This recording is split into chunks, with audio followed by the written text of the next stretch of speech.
Yes, yes. How you doing, YouTube? This is Pastor Nate. I just want to come in with that little worship melody. I just want you. Take everything. I don't want it. I don't need it. I just want you. Somebody say, well, you need things in this world. Well, all you need is Jesus, really, because he'll supply all your needs according to his riches in glory. And everything is going down but the word of God. So at the end of the day, we wouldn't need the word. We would need Jesus. Because that's the only thing that's going to stand. Didn't come to preach to you today, YouTube. I just want to drop something on you. I was thinking about this today. And if you look at the title of this video, this is not a live video. This is an upload. You know, I go live on Tuesday. I don't have to reiterate that. I say that all the time. So you should know when I go live now. But anyways, I wanted to talk about something. I was thinking about it most of the day. You cannot threaten Lazarus with death. He's already died. What do you mean by that, Pastor Nate? We look out on the YouTube streets and we hear all types of things and all types of name calling and all types of threats and doxing and all different types of things that's going on out there that's kind of gutter right now. But Pastor Nate wants to come today and just identify the strength that you have within us. So the question is, does this stuff really hurt you? Have you gone through something? What do I mean when I say Lazarus has already died? You can't threaten Lazarus with death. So what I mean, a lot of the name calling that we are being called, you're being called, whether it's the B word for the women, sometimes the men, whether it's the N word because of our race, or whether it's the F word, you know, whether if you're in the LGBT community or not. Whatever the case is, we should not be calling each other these words. Nobody shouldn't be calling us these words. But because we're not in a perfect world, because corruption is in this world, we are bound to be called these words at some time or another in our lifetime. Some have been called this in the past.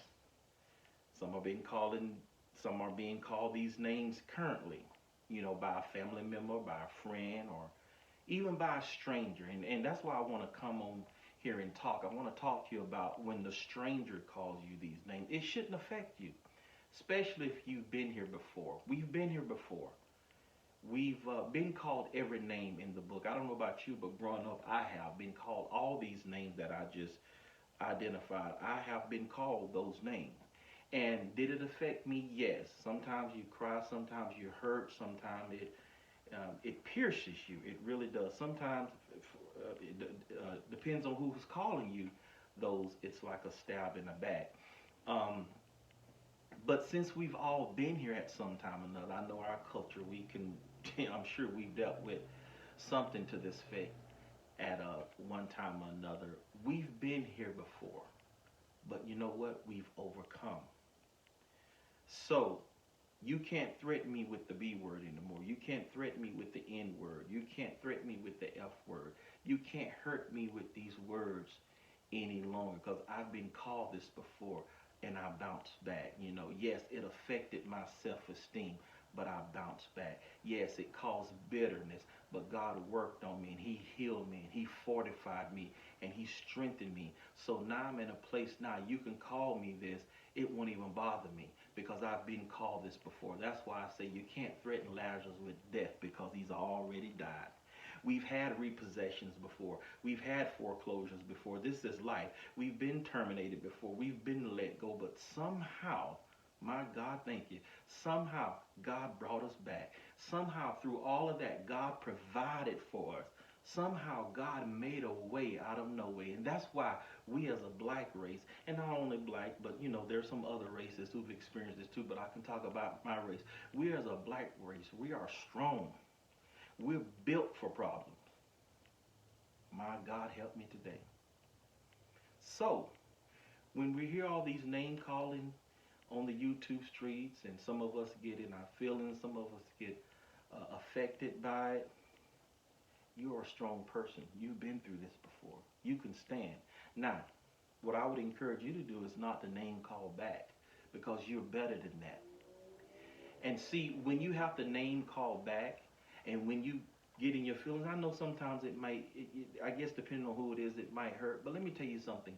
If it hurts you all the time, every time something is said, then maybe you need to reevaluate, rethink who you are and whose you are. Because if you know who you are, you know your name. Oh my God, have mercy. I'm not trying to preach. If you know whose you are, then you know your identity. You're not going through an identity crisis. If you know whose you are and who you are, then name calling will not bother you. Name calling won't be posed as a threat to you. Name calling will not affect you because you are who God says you are. You are the head and not the tail. You are above and not beneath. You are the lender and not the borrower. Come on, you're the first and you're not the last. Ah, come on, somebody.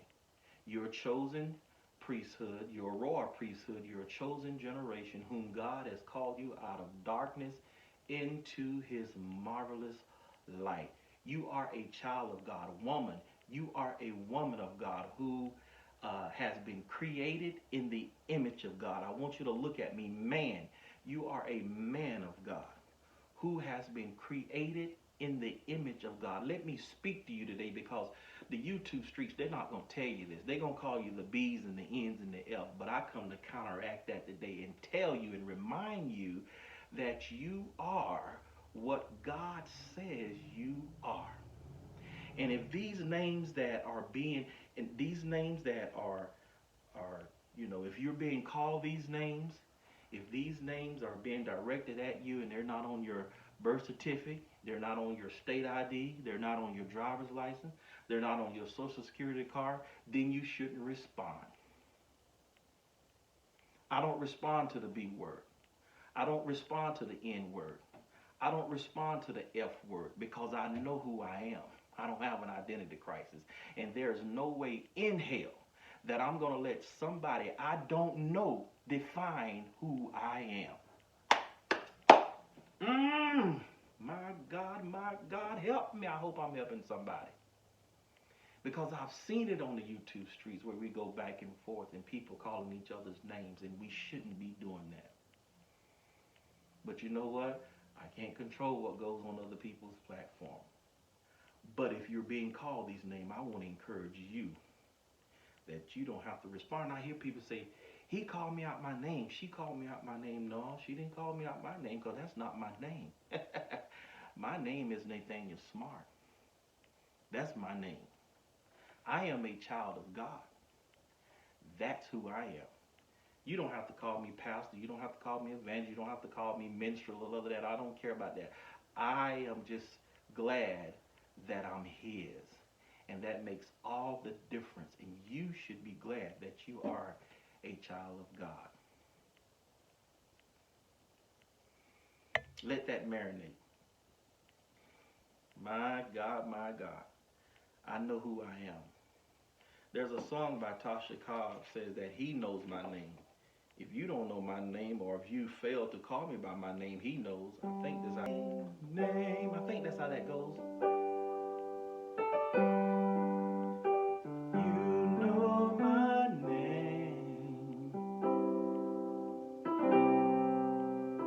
You know my name. He knows my name. He knows your name. Therefore, we cannot be threatened by the name calling. We cannot be affected by the name calling. We've already been identified. We've already been named. And God has already given us our name and identity. So Satan, let's tell the devil, God already beat you to the punch. So you can call me anything you want after what God has defined. It doesn't make any difference what you call me after God has already name me. Call me by my name. And I'm glad about it today. My friend, till next time, be at peace and not in pieces.